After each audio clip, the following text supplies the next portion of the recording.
Jack the Ripper, history's greatest unsolved mystery. Step into the shadowy streets of Victorian London, where the fog clings to cobblestone alleys and the air carries whispers of dread. Tonight, we delve into the chilling tale of one of the world's most infamous unsolved mysteries. A killer roamed the streets of Whitechapel, leaving horror in his wake and vanishing without a trace. His name echoes through history, Jack the Ripper. But who was he? And why, even after 135 years, are we no closer to the truth? In 1888, London's East End was gripped by terror. Over the course of several months, 5 women, known as the Canonical Five, were brutally murdered, their bodies left in horrifying conditions. The killer's method was precise and chilling, displaying an unnerving consistency in his attacks. The victims, all women marginalized by poverty, forced into lives of hardship, were slain late at night, their bodies mutilated in ways that suggested the murderer might have medical knowledge. But these grisly killings were not isolated acts of savagery. They sent shockwaves through the city, leaving Whitechapel in a permanent shadow of fear. The Ripper's choice of victims and modus operandi left police and the public alike baffled. Why these women? Why such grotesque brutality? And why, after 5 murders, did he suddenly stop? These are just some of the mysteries that keep the tale of Jack the Ripper alive. To understand how Jack the Ripper eluded capture, we must first step into the world of 19th century Whitechapel. Overcrowded, poverty-stricken, and poorly lit, it was a labyrinth where anonymity reigned supreme. Crime was an everyday affair in these streets, making it all too easy for a predator to vanish into the shadows. More than just a backdrop, Whitechapel became a character in the story. Its fog-drenched streets and web of narrow alleys created an ideal hunting ground for a killer. The Ripper knew these streets well, using them as both a stage for his horrors and a cloak for his escape. Modern crime solving relies on science, DNA, fingerprints, and crime scene analysis. But in 1888, none of these tools existed. Forensic science at the time was virtually in its infancy. Investigators could do little more than observe crime scenes and collect witness statements, often inconsistent and unreliable in the chaos of Whitechapel. Making matters worse, the police forces tasked with catching the Ripper were divided. The Metropolitan Police and the City of London Police operated with little coordination, each investigating murders that may have been committed just a few streets apart. Territorial disputes and bureaucratic blunders allowed Jack the Ripper to slip through their fingers time and again. In an era when news traveled slowly, the Ripper murders became one of the first globally sensationalized crimes, thanks to London's burgeoning newspaper culture. Headlines screamed tales of Jack the Ripper, a name first coined in one of many letters allegedly sent by the killer to the press. These letters, filled with taunts and graphic details, may or may not have been authentic. Yet they succeeded in spreading panic more effectively than any act of violence ever could.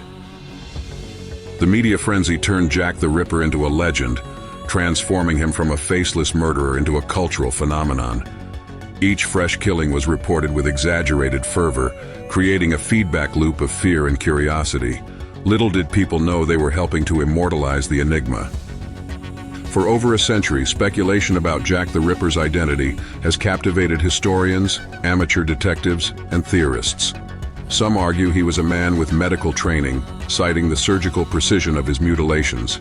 Among the suspects are a local butcher, a barber, and even a doctor with a sinister past. Others propose that the killer was a high-ranking figure, possibly even connected to British royalty, whose identity was covered up to preserve public order.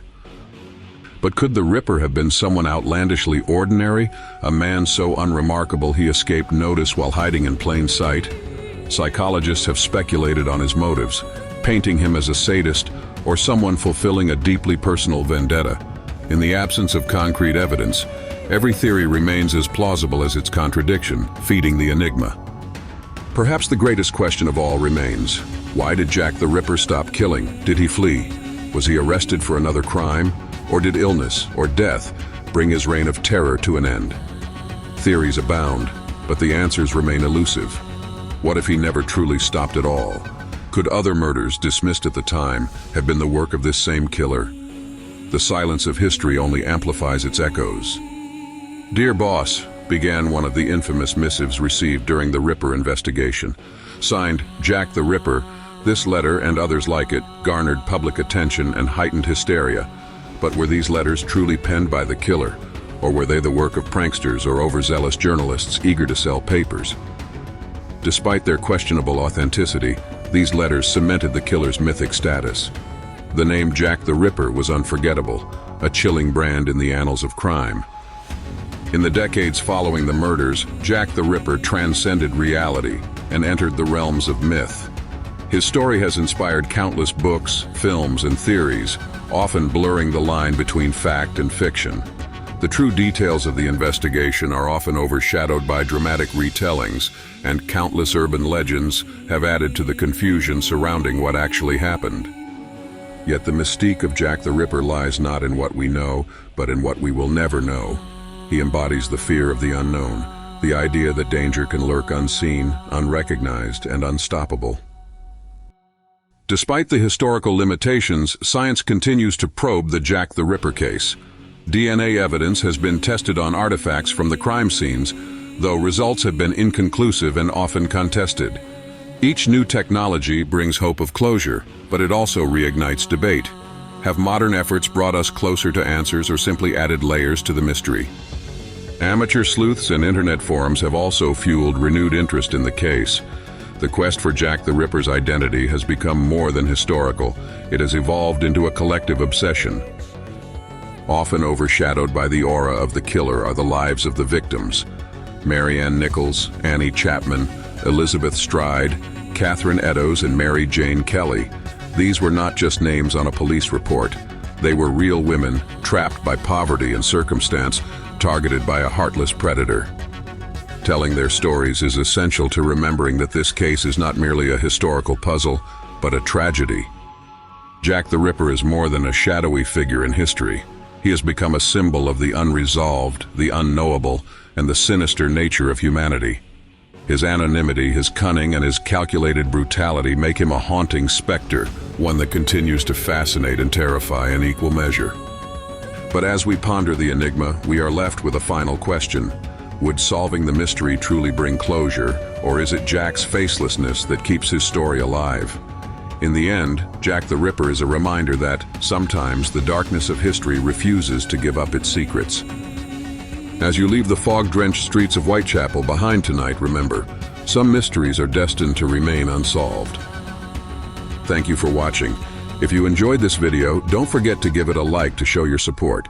Make sure to hit the subscribe button and turn on the notification bell so you never miss an update from Evil Unmasked.